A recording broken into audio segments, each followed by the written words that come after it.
Assalamualaikum warahmatullahi wabarakatuh. Kembali lagi di channel Nasihat Kehidupan Misteri.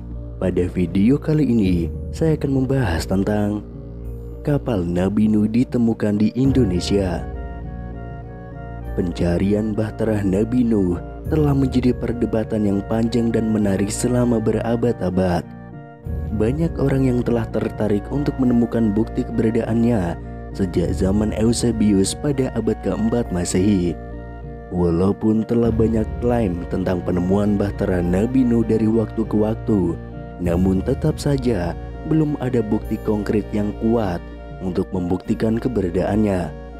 Tidak dapat dipungkiri bahwa beberapa banjir memiliki dampak yang paling mematikan bagi kehidupan manusia, seperti misalnya peristiwa banjir Yellow River yang terjadi di Cina pada tahun 1931 saja bisa melanda dataran seluas 21.000 km persegi dan menelan korban jiwa sebanyak 1 juta hingga 4 juta orang. Namun ternyata dalam sejarah tercatat banjir yang lebih dahsyat lagi, yaitu peristiwa banjir Nabi Nuh yang terjadi sekitar 5.000 tahun yang lalu. Tercatat dalam sejarah kitab-kitab Samawi seperti Taurat, Injil, dan Al-Quran, serta tercatat di peradaban dunia seperti Sumeria, Babilonia, Indian Wales, dan Yunani.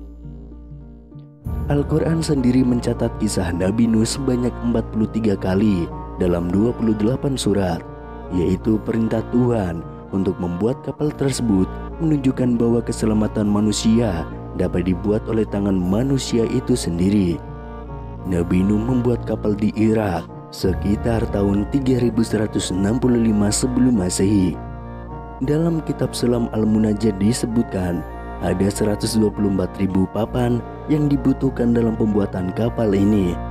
Pada setiap papan tertulis nama Muhammad, ditambah 4 papan bertuliskan nama 4 khalifah, yaitu Abu Bakar, Umar, Utsman, dan Ali. Di kemudian hari, pada tahun 1953, potongan papan itu telah ditemukan. Setelah diadakan penelitian pada papan itu, memang terdapat tulisan yang bila diterjemahkan artinya adalah Muhammad. Saat pembuatan kapal Nabi Nuh diarahkan untuk menghadap ke arah 5 mansilah bulan, kapal itu sangat besar. Menurut Ibnu Majid, astronom dan pelaut Arab pada abad ke-15, panjang kapal 240 meter, lebar dan tingginya 60 meter, serta mempunyai 2 buah dayung. Namun menurut Ibnu Katsir, panjangnya 720 meter, lebarnya 360 meter, dan bagian depannya agak lancip supaya mudah berlayar. Kapal itu bertingkat 3. Tingkat pertama diisi binatang ternak dan buas masing-masing sepasang. Lantai 3 diisi burung-burung. Adapun manusia di lantai 2 yang jumlahnya 80 orang, yaitu Nabi Nuh dan istri, ketiga anaknya beserta istri-istrinya, dan juga 72 orang pengikutnya. Badai itu menerjang dengan dahsyat, memporak-porandakan segala yang ada di hadapannya. Ada banyak spekulasi tentang berapa lama badai itu berlangsung. Ibnu Majid mengatakan paling dapat dipercaya adalah 70 hari. Namun Ibnu Katsir malah menyebutkan bahwa badai itu berlangsung selama 150 hari, dari awal banjir hingga air surut kembali. Terkait dengan luas area banjir tersebut, ada 2 pandangan yang berbeda. Ada yang mempercayai bahwa banjir tersebut menggenangi seluruh dunia atau banjir global. Hal ini didasarkan pada doa Nabi Nuh serta fosil gajah yang ditemukan di kutub utara yang diduga ikut hanyut saat banjir Nuh terjadi. Pendapat kedua tentang cakupan area banjir Nuh menyatakan bahwa bencana ini hanya terjadi di daerah Mesopotamia saja yang mencakup wilayah Turki, Iran, Irak, dan Rusia. Hal ini didasarkan karena pada masa itu jumlah umat manusia masih terbatas dan tidak merata seperti sekarang ini. Bencana atau azab pada saat itu juga tidak selalu menimpa seluruh wilayah seperti yang terjadi pada kaum Ad dan Samud. Meskipun begitu, pada masa itu terdapat 124.000 nabi yang bila dihitung sejak zaman Nabi Adam hingga Nabi Muhammad, rata-rata terdapat sekitar 18 nabi dalam setiap tahunnya.